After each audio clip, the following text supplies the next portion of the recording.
One of my favorite watches from last year was the Chrono Sport from Nevada Grenchen. I loved the dial, the history behind the dial.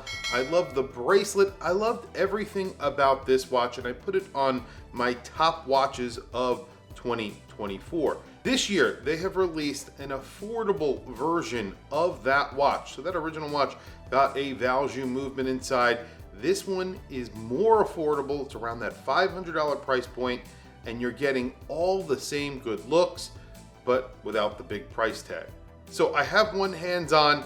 Let's flip the camera and take a look at the more affordable version of the Chrono Sport from Nevada Grenchen. I really do mean it when I say I think this is one of the most handsome chronographs to come out for a while, not only from Nevada Grenchen, but from any brand. They have been making some pretty good looking watches over at Nevada Grenchen and Vulcane. This is definitely one of them, and it's affordable. $500 this watch starts at. And you're getting a dial on here that was originally designed by the same person who designed the Paul Newman Daytona and the Omega Speedmaster, the racing version, and the Hoyer Skipper. So we're talking about some famous chronographs that are very, very well known.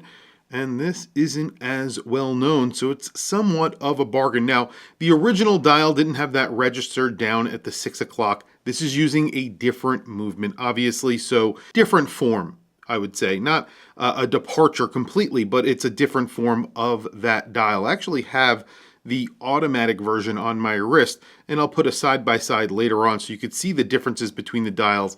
Not many differences, so you're getting a beautiful dial on here. You're getting a really beautiful case with 200 meters of water resistance. So you do get a screwed-in crown. You don't get screwed-in pushers, but you get that screwed-in crown. So obviously you can't operate your chronograph under the water, but the 200 meters of water resistance is very helpful for people who want to wear this as their daily wear. You could do anything with this watch. Go swimming, pretty much anything you want to do. You also get a friction-fitted bi-directional bezel, very similar to the automatic version. You also get a very high boxed sapphire crystal, which is beautiful on here. It's obviously very vintage inspired. This is slightly thinner than the automatic version, again, because that is powered by an automatic movement. It's a value movement.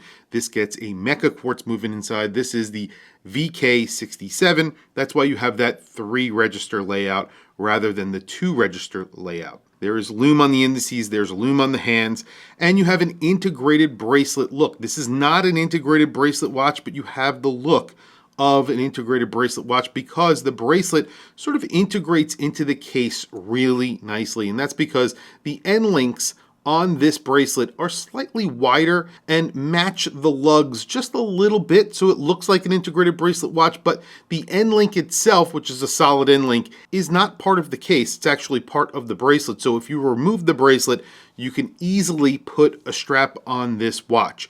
This measures very similarly to the more expensive automatic version. This is around 38 millimeters. I measured just a hair under 38 millimeters. You have about a 44.5 millimeter lug to lug if you wear it on the strap. If you wear it on the bracelet, because you do get a male end link on here, it wears around 49 millimeters, just about there. And then it's just over 12 millimeters thick at around 12.5 millimeters thick with 200 meters of water resistance and that boxed crystal. That is excellent because obviously 200 meters of water resistance will add thickness, plus that sapphire crystal, which is boxed, adds a lot of thickness, so it gives you an idea how well this will wear. It's actually pretty thin. You also get a beautiful clasp on here, which I am so happy they started using on these watches. First, it's really nicely made.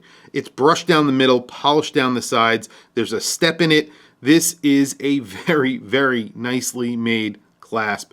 You have a large logo in here, which is, I don't think it's embossed. I think it's actually applied. There you go. It's very nicely made. And then when you flip it over, you'll see that you have on-the-fly micro adjust. And the on-the-fly micro adjust that they use on these watches, they've used on, I think, just a few other watches so far. So I'm really happy that this watch has it.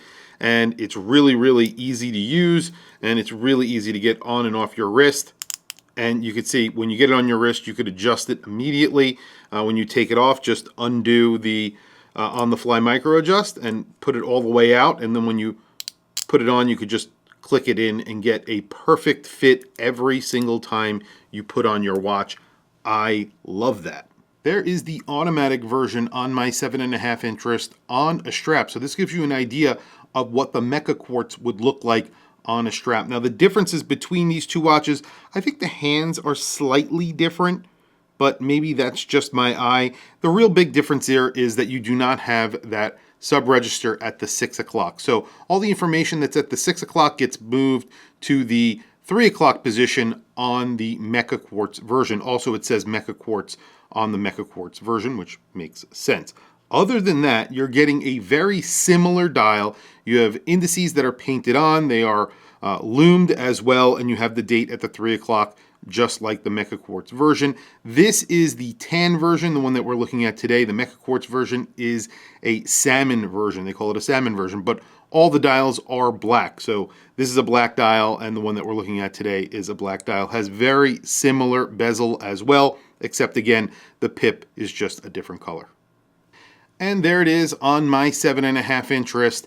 Like I said, this has a slightly longer lug to lug, and it is slightly thinner, about 1 millimeter thinner than the automatic version, maybe a little bit more than that. The lug to lug is longer only because this is on the bracelet, not the strap. So 49 millimeters, including those male end links. If this was on a strap, it would wear almost identical to the automatic version, except slightly closer to the wrist. That's really the only difference. Because you have the bracelet on here, it does wear a little bit different, and I love the bracelet on here. It is very solid. You have solid end links, solid links, screwed links, a fully milled clasp that gets on the fly micro adjust that is really nicely made. Overall, this is a bargain in my opinion. We'll talk about price during the loom shot. And there's the loom. The loom is basically the same as the automatic version. The only difference is that the indices that are missing are different on this chronograph versus the other because there is a different layout of the chronograph registers, but that's really it. Price on this watch is $500 on a strap. I think that is a great price for what you're getting, the history behind it, the look of this, who made the dial, the original designer of the original watches, the vintage watches that this is a reissue of. I think that's kind of important because you're really looking at a beautiful dial here. The font was invented by them. This was not something that they actually had. They used a proprietary font for this dial. The dial was designed and basically the chronograph around it. Beautiful, beautiful chronograph in my opinion. If you want it on the bracelet, it's just slightly more. I think it's $650 or $700, somewhere in that range, but it is highly, highly worth it because the bracelet is phenomenal. Although if you ever go onto Nevada Grenchon's website, you'll see that they have tons of different options of straps, bracelets, all that good stuff on their website. So you could really almost customize your watch the way you want it. And they make this in 2 colors right now. I think this salmon color and then the beige color, just like the automatic that we were looking at before.